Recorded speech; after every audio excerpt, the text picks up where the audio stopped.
자, 도대체 이렇게 흔들리고 있는 국내 주식시장 속에서 과연 우리가 위기를 돌파할 수 있는 이런 돌파구는 없는 것인가 진단해보는 긴급 진단 시간을 저희가 마련했습니다. 자, 오늘 시청자분들께서 정말 좀 의존하시고 그리고 많이 좋아하시는 그 두 분을 직접 스튜디오에 모셔봤는데요.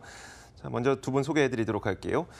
위기가 발생할 때마다 저희 프로그램을 찾아주셔서 또 촌철살인의 한마디를 전해주시는 GFM 투자연구소 이진우 소장 함께 하실 거고요. 그리고 매일매일 또 아침마다 국내외를 가리지 않고 투자 전략을 세워주시는 분이죠. MTN 이항영 전문위원 스튜디오에 모셔봤습니다. 어서 오세요. 네, 안녕하세요. 반갑습니다.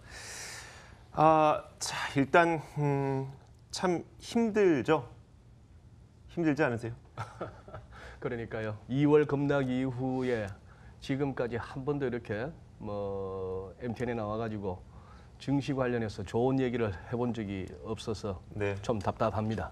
예. 위원님은 좀 요즘에 어떤 느낌이에요? 진짜 어렵습니다. 그 시장 자체 제가 꽤 오랫동안 업계에 있었는데요. 네네. 이렇게 정말 속수무책으로 주시장도 떨어지고요. 금융시장에 우리나라뿐만 아니라 아시아 이렇게 이머징 마켓 같이 이렇게 흔들거리는 모습은 이렇게 자주 있는 것이 아니거든요. 네네네. 시장이 좀 걱정됩니다. 막 그만큼 많은 투자자분들께서도 어려우실 텐데 저희가 지금부터 좀 해법을 하나씩 모색해보는 시간을 가져보도록 하겠습니다. 일단 코스피 시장부터 얘기를 나눠보도록 하죠. 이진우 소장님, 네. 코스피 반등은 가능할 거라고 보세요? 반등요. 반등을 하려면은 우선 대외 변수가 좀 우호적으로 바뀌어야 되겠고요. 네네. 그러려면은 트럼프 대통령의 트위터에서 좀 말을 좋은 소식이 나와야 되겠고. 네. 좋은 소식 못 내올 것 같으면 차라리 트럼프 대통령이 트위터를 좀 당분간 안 해주는 게 좋겠고. 네. 그다음 수급 측면에서 이 외국인들이 좀 다시 우리 증시에 좀 이렇게 들어오는 그런 모습을 보여줘야 될 것 같은데요. 지금 화면에도 나오다시피 계속해서 지금 외국인이 팔고 있습니다. 팔고 있고 기술적으로도 아직까지 이렇게 뚜렷한 바닥 신호 내지는 지금쯤에 한번 들어가 보자 할 만한 그림이 안 나오고 있어가지고요. 간략하게 준비한 차트니까 그동안 매주 보여드렸던 그 차트의 업데이트이기도 합니다. 어제 장마감 이후에 코스피인데요. 이 251선, 이 1년 평균치 깨진 거는 컸고요. 컸던 상황에서 지금 생각할 수 있는 거는 이 2243, 2240으로 보시면 여기서 결국은 이중 바닥을 갖다가 만들어 줄 만한 모멘텀이 나올 것인가. 오늘 저녁에 있게 되는 장클로드 융커 22 집행위원장하고 트럼프 대통령의 회담, 그리고 내일 저녁에 있게 되는 22 통화정책회의 등등이 이 정도에서 그러면 전저점에서 쌍바닥을 만들어 줄 것인지 아니면 결국 기어이 2200 초반까지 가야 되는지, 아니면 거래량 안 받쳐주고 있고, 물론 이렇게 과매도 국면이긴 합니다만 아직까지 완전히 기술적으로도 여기서 돌아설 만하다라고 선언하기에는 조금 섣부른 감이 있습니다. 아직은 좀 더 네. 지켜봐야지 알 수 있을 것 같다고 네. 말씀하시는 거네요. 이항영 위원님은 어떠세요? 코스피 시장의 반등을 좀 언제쯤 기대할 수 있을까로 질문을 약간만 변경을 해보면요. 네, 그 주시장을 보실 때 물론 앞서 이제 해외 요인 그리고 전체적인 지수 자체도 상당히 중요한데요. 오늘 약간 좀 다른 관점에서 보여드리면 결국 주식이라는 것은 결국은 여러 가지 변수가 있으나 결국 하나의 변수로 귀착됩니다. 그것이 바로 얼마만큼 기업이면 기업, 나라면 나라, 코스피로 보셔도 되고요, 코스라고 보셔도 되겠고, 이게 얼마만큼 늘어나느냐, 줄어드냐가 일단 핵심이겠고요. 그에 대한 어떤 방향성, 즉 이익 전망이라는 건 매일매일 나오기 때문에요. 그걸 컨센서스가 상향되는지 아니면 하향되는지를 보셔야 되겠는데요.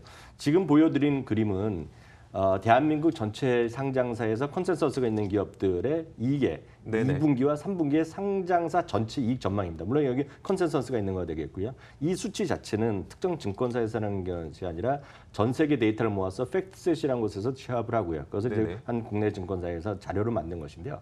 아래가 2분기에 우리나라 이익의 2018년 4월부터의 전망치가 되겠고요. 위에는 3분기 전체 이익의 2018년 4분기부터 지난주까지 전망치인데요. 약간 길긴 차이가 있을지 모르겠으나 2분기, 3분기 모두 이익 전망의 컨센서스가 지금 우하향하고 있거든요. 그러네요. 우하향하고 있다는 것 자체는 이것을 개별 종목으로 치더라도 상당히 주가 흐름에는 좀 아래쪽 방향으로 보이는 거거든요. 그러니까 물론 이건 펀더멘탈이고 여러 가지 심리 요인도 있겠으나 이거 자체를 좀 보셔야 되겠고요. 또 하나 이제 많이들 주가가 과매도는 누구나 다 인정하고 저도 주시장은 엄청나게 떨어졌고 말도 안 되는 가격까지도 왔다고 저도 분명히 믿고 있는데 문제는 쉽게 저평가로 얘기하기는 또 쉽지 않다는 그런 주장도 있습니다. 이제 이번 건은 SK증권에서 지난 6월 말에 발표해갖고 상당히 이슈가 됐던 그래프인데요. 바로 전체적인 우리나라 저평가 여부냐에 대한 판단이 되겠는데요. 이 그림이 또 흥미롭습니다. 그 빨간색의 그래프가 PR을 보는 건데요. PR을 보면 우리가 9배 정도 뭐 안 되고 이런 건데 그거는 일반적인 우리가 생각하시는 PR 그래프입니다. PR의 몇 배수 몇 배수인데요. 위에 약간 흐리게 나오는 회색으로 나온 거는 이 SK증권에서 뭘 했냐면 삼성전자랑 SK하이닉스를 빼봤습니다.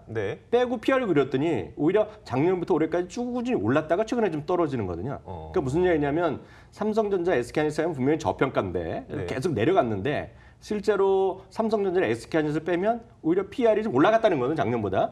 이건 무슨 의미냐면 그들의 입장에서 보면 삼성전자, SK하이닉스를 제외하고는 대한민국 시장이 저평가에서 상당히 벗어났다라는 주장이 가능한 거죠. 그래서 이게 이슈가 됐던 것이 되겠고요.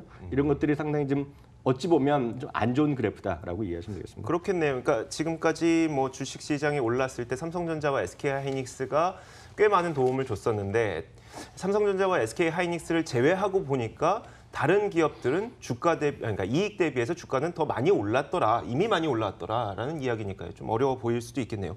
그럼 저희가 그 삼성전자와 SK하이닉스 이야기 지금 바로 넘어가 보도록 하죠. 사실 반도체 고점 논란이 어제 오늘 이야기는 아닌데 최근 들어서 좀 그 위기감은 더 격화되고 있는 것 같아요. 네, 언론에서 유난히 뭐 자주 다루죠. 어떻게 보십니까? 그거는 뭐 어느 정도 각오하고 있었던 부분이기도 합니다. 이른바 뭐 반도체 굴기, 중국에서 굴기라는 용어를 써서 이것저것에서 전부 다 세계 최고의 자리에 오르겠다 하는 그 야욕을 갖다가 드러내죠. 또 중국 시진핑 주석 체제 하에서의 또 특징이 뭔가요? 옛날 기억을 더듬어 보자면은 등소평 시절에는 어쨌거나 티내지 말아야였거든요. 티내지 말고 우리가 큰 꿈이 있고 뭐 세계 패권을 갖다가 향해서 간다는 걸 갖다가 남들이 못 알아채게 하자 이런 것들이 어떻게 보면은 뭐 하나의 유지 비슷하게 해왔는데 뭐 중국 뭐 그리고 뭐 한 2035년쯤 가면은 사회주의 최강국 1대1로 뭐 지금 뭐 아프리카 돌아다니면서 돈 뿌리고 있고 하는 이런 것들이나 미국과의 어떤 무역 분쟁에 있어서 한 발도 물러서지 않을 듯이 하는 저런 것들에서 중국이 좀 그 야욕을 드러내죠. 그리고 중국산 우리가 과거에 그 뭡니까 노동집약적인 어떤 저부가가치의 산업군에서도 마찬가지였지만 느껴봤지만 일단 중국산이 쏟아지기 시작하면은 이 물량과 이런 측면에서 그거 하죠. 어디 반도체도 계속해서 어떤 그 부분은 있겠는데 일단은 삼성전자 저 같은 경우에 이제 이렇게 한번 보니까 한번 차트 보시죠. 액면 분할 이후에 이렇게 좀처럼 액면 분할 이전 레벨을 회복하지 못하는 것이죠. 이게 우선 찝찝하고요. 지금 이렇게 보신다면은 이 레벨이 지금 이번에 지금 약간 어려운 국면에서 사실상 이 선이 깨졌을 때 조금 그리고 구름대를 갖다가 위클리 차트에서 이 정도의 두터운 구름대를 갖다가 하회하기 시작했다는 것은 삼성전자가 주가가 기술적으로 봐서는 기술적으로도 굉장히 압박을 받고 있다는 얘기죠. 이 선입니다. 뭐 한 44,000원대 초중반이겠죠. 여기가 지지되는가의 여부가 상당히 중요하겠고 이 선까지 깨진다면은 우리 지수 측면에서는 또 한 번에 이렇게 쇼크가 올 수도 있겠다 하는 부분은 좀 이렇게 각오는 하셔야 될 것 같습니다. 그러니까 전 세계적인 반도체 업황이 꺾이지 않는다고 하더라도 중국의 부상이 두려울 수 있다는 말씀. 중국의 부상이 두려울 수 있는 데에다가 그리고 글쎄요. 이제 예전에 270만 원, 뭐 300만 원 근처에 가 있을 때 삼성전자 주가할 때는 제 주변에 삼성전자 주주는 잘 없었는데 요즘은 제 주변에 삼성전자 들여다보시는 분들이 있어요. 관심 종목이 있고 오늘도 빠졌어 이런 분들이 있으신데 그만큼 액면 분할이 이 어떤 그 많은 어떤 주주를 다변화하고 개인들의 어떤 소액 투자도 가능해는 했습니다만 이 말씀도 참 드리기가 조심스럽긴 합니다만 어디 시장이 개인 먹여주는 데입니까? 그것도 기분 나쁜 또 하나의 과거의 오랫동안 누적된 경험칙입니다. 알겠습니다. 이항영 위원님의 이야기도 한번 들어보도록 하죠. 위원님은 지금 제가 기억하기로는 거의 2016년이었었나요? 2017년쯤이었었나요? 계속해서 삼성전자에 대한 이야기를 해주셨던 분인데 지금은 좀 반도체 업황에 대해서 어떻게 보십니까? 저는 이제 여러 가지 삼성전자, SK하이닉스 했을 때는 두 가지를 같이 좀 보셔야 되겠는데요. 첫 번째는 일단 반도체에 대한 슈퍼사이클 논쟁이죠. 네네. 물론 이제 슈퍼사이클 논쟁은 이제 한두 번이 아니라 지금은 2년째 계속되는 논리. 그러니까 현재 진행형입니다. 그래서 이번에 대한 논쟁도 누가 맞출지는 아무도 모르죠. 이제 근데 다만 이제 중요한 것은 이번에 이슈가 됐던 것은 해외에서도 물론 있지만 국내산 증권사에서 메리츠 증권에서 11만 원 9천 원대 목표 주가를 8만 9천 원 내렸거든요. 네. 그 논리는 이제 공급 사이드가 좀 늘어날 것이라는 얘기죠. 디램이 됐건 낸드가 됐건 그러다 보니 삼성전자가 보다 공격적인 영업 전략을 할 것이고 그러면 2위, 3위 업체에서 수익성이 떨어질 수 있다는 얘기합니다. 그러면서 올해와 내년도에 SK하이닉스의 이익 전망을 약간 낮췄습니다. 근데 다만 JP 모건 스탠리인가요? 거기서는 목표 올해 대비 내년에 SK하이닉스 이익을 절반까지 내려놨거든요. 그러니까 네. 여러 가지 의견이 있는데 계속 가봐야 되겠죠. 다만 앞서 얘기했던 중국의 반도체국이 분명히 그런 방향성인데 당장이 올해 현실화될지 아닐지에 대해서는 여러 전문가들의 의견이 많이 있습니다. 다만 그런 여전히 논란은 새로운 것은 전혀 아닙니다. 다만 오히려 제가 더 걱정하는 것은 이거죠. 바로 삼성전자라는 주식 자체 그리고 SK하이닉스라는 주식 자체가 대한민국만 있다 그러면 대한민국에서만 영향력이 있다는 큰 문제 없습니다. 왜냐하면 대한민국만 사는 외국인 펀드는 거의 없다고 일단 이해하셔야 되겠고요. 다만 전체 이머징 마켓에서 삼성전자의 비중은 3.5% 정도 차지하면서 전 세계에서 3위의 비중을 차지하고 있습니다. 네. 참고적으로 제일 많은 거가 텐센트, 두 번째가 알리바바, 세 번째가 삼성전자고요. 그다음에 12위 정도 되는 것이 SK하이닉스인데 그만큼 이머징 마켓에서 돈이 빠지면 아무런 상관없이 삼성전자도 네네. 빠지고 SK하이닉스 매도가 있다는 것인데 중요한 것은 이머징 마켓에서의 자금의 순유출이 주식형 펀드의 주름이 지난주까지 해서 9주 연속인데요. 9주 연속이라는 것 자체는 2016년 이후 최대치로 그러니까 최장기간으로 연속 빠지는 거가 되겠고요. 그럼 많은 분들이 지난주에 17억 달러 정도 빠졌는데 이게 감이 없으시거든요. 네네. 17억 달러가 어느 어느 정도 정도? 많은지 적은지 네네. 하는 것인데요. 딱 이렇게 하시면 되겠습니다. 이머징 마켓 대비 규모로 보면 7배 정도 많은 거가 소위 유럽형 사이즈거든요. 유럽형 마켓인데 유럽 마켓인데요. 유럽 마켓도 빠졌는데 유럽 마켓이 7억 달러 빠졌거든요. 네. 근데 이머징 마켓이 17억 달러 빠진 것은 엄청난 규모다라고 일단 이해하시면 되겠습니다. 알겠습니다. 업황 자체가 중요한 게 아니라 돈 빠지면 뭐 거기에 장사 없다는 말씀이시겠죠. 참 어떻게 해야 될까요? 저희가 해결에 대한 해법에 대한 이야기는 잠시 후에 저희 전략을 통해서 좀 들려드리도록 하겠고 계속 시장 판단을 좀 먼저 내려보도록 하겠습니다.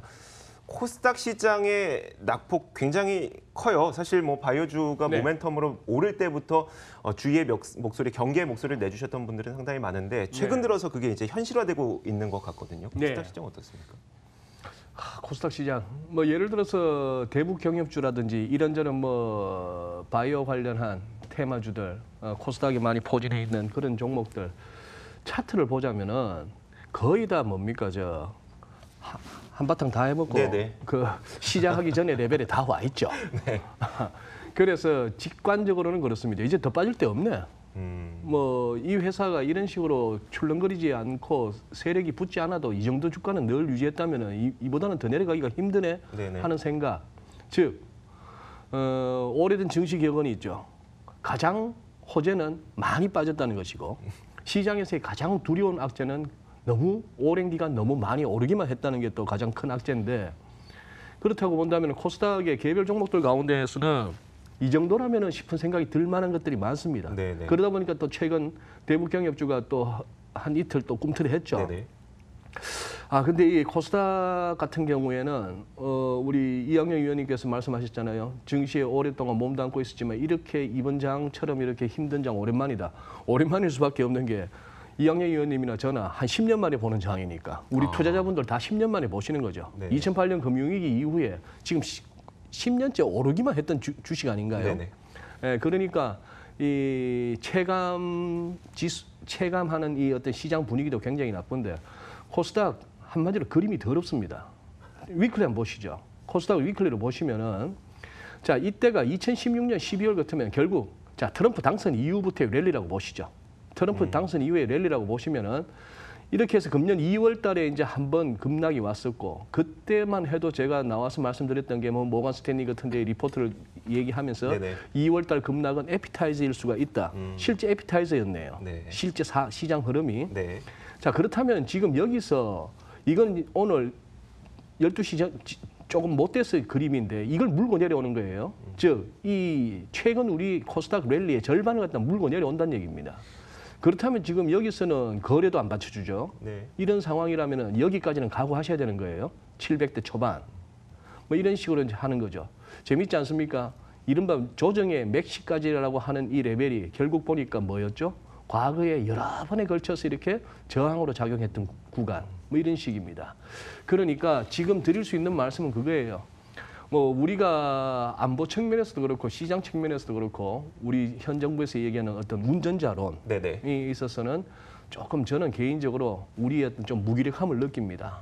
특히 우리 시장은 자본시장 개방 이래 외국인을 이겨본 적이 없어요. 네. 그런 가운데에 우리는 결국 대부분의 지금 이 시청하시는 우리 개인 투자자 분들이라면은 분명히 마켓 팔로워예요. 네. 시장을 쫓아가는 분이지 시장을 갖다 만들어갈 수 없는 분들이기 때문에 결국 여기서 확실한 어떤 바닥 신호가 나오거나 아니면 이 정도면 한번 용기를 내고 좀 견뎌볼 생각으로 들어갈 만한 뭔가 모멘텀이 나와줘야 됩니다.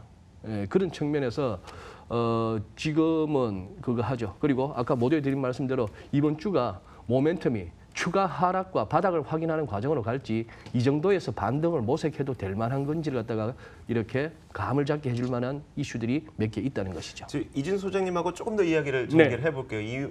그 코스닥 시장에 대한 판단을 해주셨으니까. 그러면 네. 어떤 반등 신호가 잡혀야 되고 또 어떤 모멘텀이 좀 만들어져 줘야 코스닥 시장에서 좀 주가 반등이 나타날 수가 있을까요? 뭐 트럼프 대통령이 뭐 왔다 갔다 하는 양반이긴 합니다만 tariffs are the greatest. 관세가 제일 위대해라고 트위터에 올린 지 얼마 안 돼가지고 이제 장클로드 융커가 EU에서 오늘 워싱턴으로 오는데 내가 하나 제안할게. 네. 우리 미국하고 EU 사이에 관세 다 폐기하자. 이런 소리도 하는 양반입니다. 네. 아주 심하게 말씀드리면 약간 치매가 걱정될 정도로 왔다 갔다 하는데요. 네네. 만약에 진짜 그렇게 해서 뭔가 대단한 걸 들고 올 것이다라고 미리 이렇게 또 바람을 잡는데 그런 식으로 극적인 그래 우리 미국하고 EU 사이에는 유럽연합 사이에서는 우리 관세 서로 부과하지 말자라는 이런 소리가 나온다면은 적어도 이 시장을 짓눌렀던 어떤 무역 전쟁이라는 이슈에서는 빠져나올 수 있겠고 네. 그다음 두 번째 지난주 있었던 CNBC와 트럼프 대통령의 그 인터뷰에서 금리 인상에 대해서 불만을 나타내고 달러 강세에 대해서 불만을 나타냈는데 아직까지는 말빨이 안 통해요. 네네. 미국채 수익률은 오르고 있고 달러 위안 계속 올라가서 위안화 약세되고 네. 뭐 메이저 통화들도 달러에 대비해서 강한 모습을 아직까지 뚜렷하게 안 보입니다. 그러나 어쨌거나 달러가 약세로 돌아가는 순간 우리 서울 같으면은 하다못해 1120원 밑으로 환율이 쑥 빠지는 모습을 보여준다면 네, 네. 그것이 하나의 모멘텀 내지는 신호가 될 수 있겠습니다. 외국인들도 상당히 매력적으로 느낄 수 그렇죠. 있는 구간이 네, 되네요. 네. 알겠습니다. 자, 코스닥 시장에 대해서 이항영 위원의 이야기도 한번 들어보도록 하죠. 요즘 꽤 많이 빠졌는데 어떻게 보십니까? 요즘 코스닥 시장이? 네, 엄청나게 빠진 건 뭐 네. 앞서도 얘기했다시피 분명히 많이 빠졌는데요. 언젠가 반등하죠. 아무리 주식이 어렵고 정말 많이 빠지더라도 어떤 계기만 있으면 주가는 반납니다. 그건 이제 이진우 소장께서 얘기하신 거죠. 그러니까 어떤 모멘텀이 있으면 반등을 할 텐데요.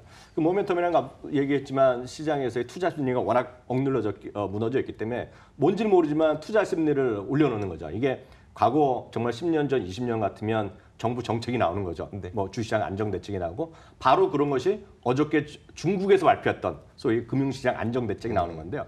지금 대한민국은 완전 자유화가 됐기 때문에 그런 거 함부로 나오면 바로 또 지금 문제가 되거든요. 그러니까 네네. 지금은 자연스럽게 올라가야 되기 때문에 이 금융시장이 아니라 외부적인 뭔가 다른 계기가 있어야 됩니다. 그것이 예를 들면 남북, 북미, 남북미 뭔가 예를 들어서 종전선언이 합의됐다거나 뭐 이런 것들을 하면서 정말 좋은 게 나오면 주가가 올라가겠죠. 다만 그게 아니라면 결국 주식은 앞서도 말씀드렸다시피 실적입니다. 실적. 그러니까 실적 외에는 지금 답이 없는데 불행하게도 지금은 코스닥의 실적 시즌이 바로 임박했다는 거죠. 네네. 그러니까 특히 이제 오늘 이번 주까지 코스피 대형 기업 나오고 8월 초부터 해서 8월 14일까지는 코스닥에 집중적인 실적이 나오는데요.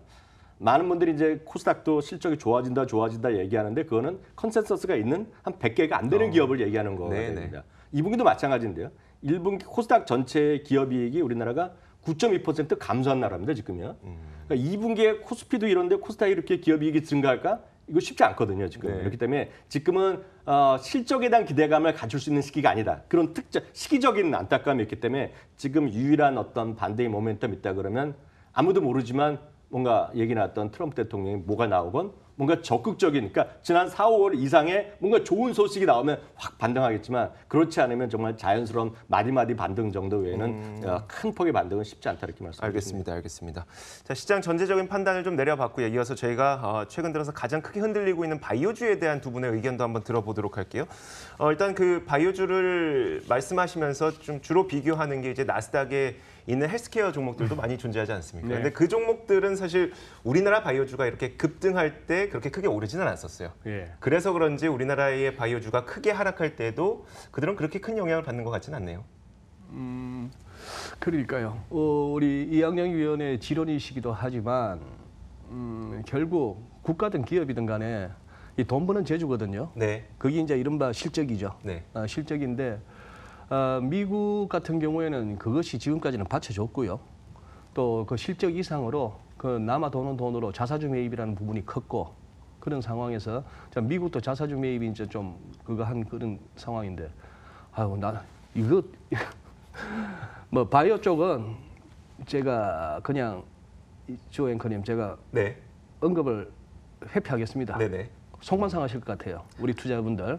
그냥 이렇게 한번 보시죠. 지금 어쨌거나 이게 지금 그나마 좀 살려줍니다. 트럼프 대통령이 어떻게 보면 지난주 인터뷰도 주식에 약간 보탬이 됐어요. 왜? 달러가 막 치솟는 게 어느 정도 제동은 걸어줬고요. 자, 이 부분 중국 상하이 증시. 그리고 이거 우리 거래소에서 발표한 어제 나왔던 얘기죠. 최근 3개월 0.93이면 이거는 같이 붙어 다닌다고 보시면 되는 거죠. 달러 위안 환율도 우리 달러원 환율도 마찬가지지만 그리고 이런 어떤 중국 인민은행과 그리고 리커창 총리가 대변되는 어떤 국무원하고 재정정책, 금융정책 돈 풀었다는 얘기예요. 네. 돈 풀어서 지금 이렇게 중국이 멈춰줬고 거기에 따라서 우리가 좀 해야 되는데 중국조차도 못 쫓아가면서 우리가 지금 밀리는 거 아닙니까? 네. 그러니 우리는 심각하다는 건데 중국도 이런 거 보면은 이때 금융위기 때나 지난 2016년 장 무너질 때 대비 보면은 차라리 중국도 위안이 되는 거는 이 정도의 버블은 없구나 지금. 차라리 그게 좋고. 그런데 나스닥 같은 경우는 조금 더 이 시간대를 더 넓혀보죠. 닷컴버블 무너진 이후에 이런 상황이고 금융위기 때였고 자 여기까지 왔으니까 저는 나스닥이나 다우지수, S&P 500 볼 때마다 이학영 위원님 생각납니다. 돈은 혼자 다 버셨어요. 지난 수년 동안에 미국 주식만이 살 길이다 해가지고 네네. 그렇게 했는데 그래서 돈은 혼자 버신 게 아니고 이제 어쩌습니까? 이학영 위원님의 그 레코멘드를 따라오신 투자자분들이 많이 버신 거죠. 그런 거죠. 네. 네. 그런 상황인데 그렇습니다. 지금 이제 나스닥은 차트쟁이들이 말하는 닷컴버블 붕괴 시점의 낙폭 1.618배라고 하는 저거 어지간한 트레이드들 다 펼쳐보고 있고 그리고 어지간한 알고리즘에 다 저거 열리면 더 가자 이런 식의 어떤 주문이 있을 텐데 이 엄청난 과매수 국면과 쉼없이 왔던 이 부분에서 올라가느냐. 특히 어제 밤 사이에 강하게 출발했던 나스닥이 음봉으로 끝났죠. 네. 뭐 이런 부분들 그런 측면에서 다들 지금 위태위태한 가운데 이제 가긴 가는 겁니다. 그러나 뭐 헬스케어든 뭐 바이오든 간에 미국은 그래도 말할 건더기는 있었던 것이고 우리 쪽은 그동안에 사실 꿈 하나, 성장성 하나, 기대감 하나로 왔던 부분에 대해서 지금 혹독한 어떤 수업료를 치렀고 이미 거의 다 토해냈다고 볼 수 있는 상황이죠. 그 다음에는 진짜 돈을 벌어줘야 됩니다. 그거는 뭐 누가 뭐라고 얘기해도 반론을 제기할 수 없죠. 실적 못 내는, 이익을 네네. 못 내는 회사의 주가가 꿈만으로 계속, 간다? 네. 이거는 잠시는 가능해도 힘든 것이죠. 어떤 취지로 말씀하시는지 충분히 이해가 됩니다. 그 바이오주 얘기 또 이학영 위원님의 이야기도 한번 들어봐야 되겠죠. 말씀하셨던 게 이제 코스닥 시장에 있는 컨센서스가 존재하는 기업들 가운데 특히 시총 상위에 있는 바이오주들이 좀 많이 포함이 되어 있을까요? 어떻습니까? 그렇죠. 그런데 따지고 보면 그 코스닥에는 바이오 주식조차 콘센서스가 형성 안 된 것들이 많이 있죠. 네네. 쉽게 얘기해서 신라젠 이런 것들이 아예 전망이 없지 않습니까? 없죠. 그러니까 네. 현실적으로 해당되는 게 또 별로 없다라고 일단 이해하셔야 되겠고요. 어떤 컨센서스가 있는 것 자체는 좀 오래된 기업들, 그러니까 네. 여러분들이 보통 시청자분들 매매를 많이 하는 것들은 거기서 빠져 있다. 이게 또 어려움이 있다라고 보셔야 되겠습니다. 다만 미리 말씀드리지만 저 자신은 바이오나 이런 쪽에 대해서 상당히 기대감이 있고 분명히 맞다라고 좀 생각을 하고 있는 것이, 왜냐하면 고령화 사회는 전 세계 똑같은 현상이 되겠고요. 의료비가 워낙 치솟으니까 어느 나라나 바이오화 됐건 어떤 그 신약이 됐건 소위 제너릭이 됐건 새로운 어떤 의료비를 조금이라도 낮추려는 노력은 다 하기 때문에 맞습니다. 그리고 네. 대한민국도 일정 수준 연구 인력이 충분하다, 연구 인력의 능력이 있다는 건 많이들 아시단 말이죠. 사실 그런 걸 갖고 투자 자금이 몰리고 정부 정책도 있기 때문에 그런 관련 기대감은 분명히 있죠. 누구도 모릅니다. 분명 기대가 분명히 있는데, 문제는 저도 이 그림을 좀 다시 다른 아침 시간에 많이 보여드렸는데 이 시간은 제가 처음 요즘 나와서 네네. 말씀드리면 보여주시죠. 한국경제연구원에서 발표한 자료가 이겁니다. 바로 한국경제연구원에서 한 2달 전에요. 이게 뭘 의미하는 거예요? 대한민국의 4차 산업이라고 앞으로 많이 할 것에 한국과 미국의 기술력 차이를 보여주는 거거든요. 한국이 모두 100이라고 보셔야 될 것 같고요. 네. 비교하는 것들이 있죠. 컴퓨터 기술이 있고 예를 들어서 증강현실도 있고 인공지능이 있는데 제일 위에 제가 박스 쳐놓은 것이 바이오입니다. 대한민국이 100이면 미국은 130이라는 거거든요. 무슨 말씀이냐면 전부 다 열심히 하고 있으나 냉정하게 객관적으로 한국경제연구원이라는 건 아시다시피 정경련 산하인데요. 네. 그쪽에서 다 냉정하게 객관적으로 본 것 자체가 보면 기술력이 워낙 떨어져 있다는 거죠. 그러니까 그 하나의 미미한 기술력 하나로 30년이 걸릴지 20년이 걸릴지 10년일지 모르는 신약 하나의 어떤 기술 개발 성공 능력이 쉽지 않다. 물론 가능성도 있죠. 다만 2015년인가요? 한미약품이 정말 임상 단계에서 물건을 권리를 팔았는데 그것도 지나고 나니까 판 것이 아니었잖아요, 전부 다. 네, 네. 그리고 알고 보니까 다시 이익만큼이 계상이 안 되고 오히려 사업이 포기되고 이런 걸 보면 그런 리스크도 분명히 있는 상태죠. 다만 장기적으로 분명히 좋죠. 그렇기 때문에 저는 펀드나 ETF 같은 건 장기 분할 매수가 맞다고 보고 있습니다. 다만 개별 종목 하나하나에 대한 어떤 지식이나 이런 것들이 쉽지 않기 때문에 애널리스트조차 판단을 꺼리는데 개인분들이 네네. 어떤 특정 기업 하나를 너무 올인해서 하는 것 자체는 좀 워낙 리스크하다 이렇게 말씀드리고 싶네요. 제약 바이오가 또 이제 고령화 사회에 접어들다 보니까 멀리 봤을 때 갈 건 분명하겠지만, 그러면 그 기업 가운데, 그 수많은 기업들 가운데 무슨 주가가 올라갈 것이냐를 따지자면 정확하게 진짜 올라갈 주식을 찾기는 정말 희귀한 확률일 수밖에 없다는 말씀이시네요. 알겠습니다. 한 가지만 더 여쭤볼게요. 네. 남북 경협주에 대해서 어떻게 생각하세요, 요즘에? 남북경협주는 진짜 올 한 해 특히 3, 4, 5월 달에 정말 엄청난 시세를 줬는데요. 네네. 문제는 네. 지나고 나니까 앞서 이진우 소장님께서 표현하셨지만 언제 그랬냐는 듯이 제자리 다 와 있거든요. 네. 아주 남북경협주는 어렵게 생각하실 필요가 없습니다. 그냥 현대건설을 딱 보시면 되겠습니다. 현대건설이 지가 보면 표현은 그렇지만 꽃갈콘같이 훅 올랐다 제자리에 와 있거든요. 이게 보면 2분기 실적, 애널리스트 의견도 보면 2분기보다는 3분기 이후에 한번 기대해보자 그런 쪽의 분위기거든요. 물론 맞습니다. 이번에 남북 문제 이렇게 해결되면 또 가겠고 그런 기대감이 있겠으나 우리가 다 아는 거죠. 끝은 아는 거죠. 지나고 나면 또 어떤 나올지. 왜냐하면 이것들이 정말 남북 문제 해결돼서 북한의 트럼프도 오케이 하고 미국도 제재 풀리고 유엔까지 다 풀려갖고 정말 돈까지 버는 데까지는 몇 년이 걸릴지 모르는 거거든요. 그 변수가 앞서 운전자론도 나왔지만 대한민국에서 한다고 되는 게 아니기 때문에 네네. 좀 기대감이다라고 일단 이해하시면 되겠습니다. 알겠습니다. 자, 이 이야기도 어떤 취지인지 충분히 좀 알아듣겠습니다. 저희가 차마 이제 한마디로 말씀을 못 드리겠어서요. 저희 이진우 소장께서 말씀하셨던 게 이런 시장의 어려움이 이제 급반전을 하기 위해서는 일단 외환 시장의 변화가 또 중요하다고 네. 말씀을 하셨습니다. 그런데 지금은 조금 더 걱정이 되는 게, 지금까지는 우리가 무역 전쟁만 걱정을 했었다면 이제는 지난 주말 사이 트럼프 대통령의 트윗으로 인해서 환율 전쟁까지 걱정하게 네, 네. 됐거든요. 네. 그 환율 전쟁으로 가게 된다면 우리나라 시장은 조금 더 이제 위기감에 올 수 있을 것 같아서요. 어떻게 생각하세요? 예, 그 부분에 대해서 저는 조금 이제 다른 시각으로 말씀을 네네. 드리는데요. 지금 이제 트럼프가 이야기한 환율 전쟁, 왜 너희들이 통화 가치를 갖다 낮췄어? 어? 우리 서울로 치면은 왜 달러 환율이 막 올라갔어? 네네. 원화가 약해져서 이런 식으로 이익을 보려고 하느냐? 이런 식으로 해서 그렇다면은 환율이 떨어져서 수출업체들의 가격 경쟁력이 약해질까?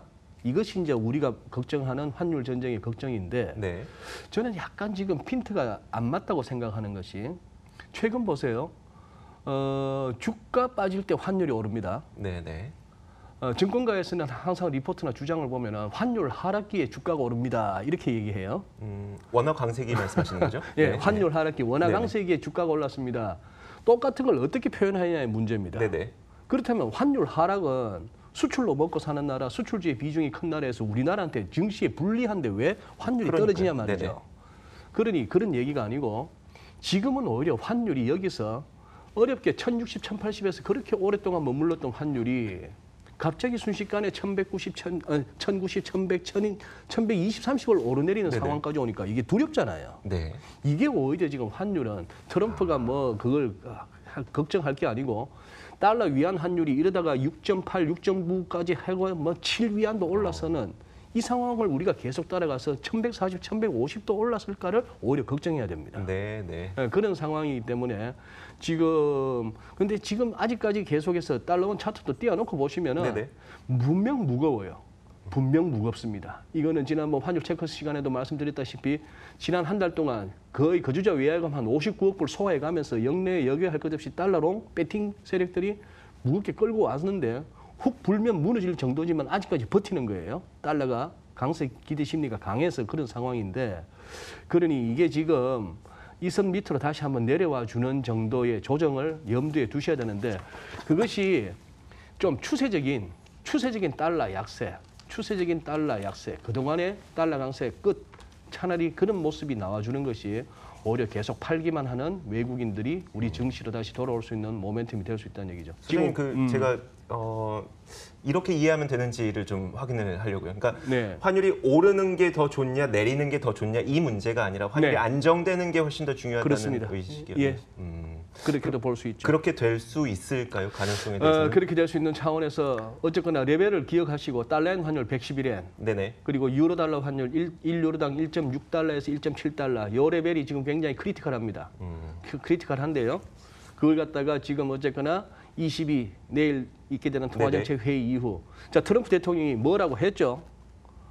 네가 하와이 좀 갔다 올 수 없나 했습니다. 네네. 자 그럼 드라기 입에서 네가 가라 하와이가 나올란지 그래 내가 갈게. 네. 이게 지금 내일 저녁이에요. 네네.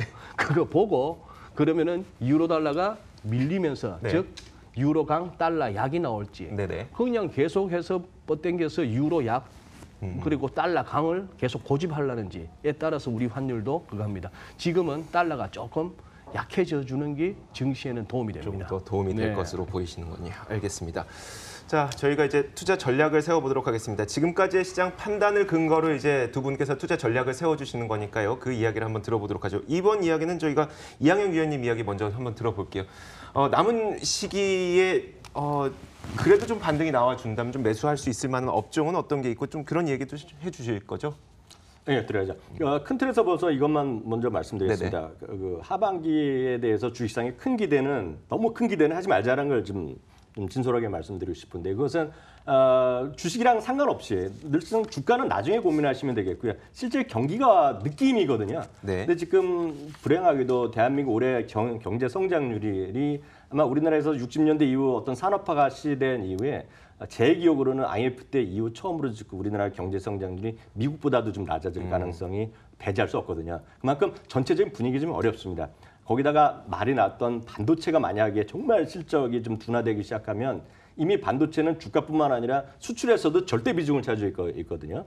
이런 과정에서 자동차도 어렵죠. 이런 과정에서 반도체까지 어려지면 시장이 좀 어려울 수 있다. 그러니까 지금 보수적으로 큰 틀에서 보시라 말씀드리고 싶고요. 다만 종목이나 이런 쪽 섹터 보면 그럼에도 불구하고 대한민국의 유일한 지금 가장 큰 업사이드 일단 포텐셜이 있다면 말씀드렸던 남북미의 해결이거든요. 이렇게 되면 아무 이유 없이 주가는 10에서 20% 레벨업은 분명히 될 수 있습니다. 네네. 다만 시간이 걸릴 뿐이죠. 그때 되면 역시 삼성전자, SK하이닉스가 오히려 제일 수혜주가 될 수밖에 없다. 이건 너무나 분명하다 이렇게 말씀드리고 싶고요. 그 외에는 실적과 관련해서 전자 부품이라든가요, 특히 전기차 그리고 워낙 저평가돼 있다고 얘기하는 은행주 그리고 예를 들어 엔터주 그리고 예를 들어서 많은 어떤 소재 쪽에서의 워낙 절대 저평가돼 있는 포스코, 롯데케미칼 같은 철강 확주 이런 것들에 대한 전반적인 지금 분할 매수 관점에 제가 보여드린 것이 맞아 보이고요. 코스닥 개별주 이런 것들은 철저하게 테마성으로 단기적으로만 대응하시라 이렇게 권해드리고 싶습니다. 네, 알겠습니다. 자, 소장님께서도 좀 전략을 세워주시죠. 어떻게 할까요? 예. 아마 대부분의 투자자분들이 손절 레벨과 타이밍을 놓치셨을 겁니다. 네. 뭐 예를 들면 아까 보여드렸던 코스피 251선 같은 그런 중요한 선이 한 2번 정도, 두 번째, 세 번째 이렇게 밀리는 것을 확인했을 때 그때가 손절 타이밍인데 그거 갖다 하다 보면 저 차트에서 보다시피 그때 못했던 손절을 지금 하겠습니까? 그럴 수밖에 없는데요.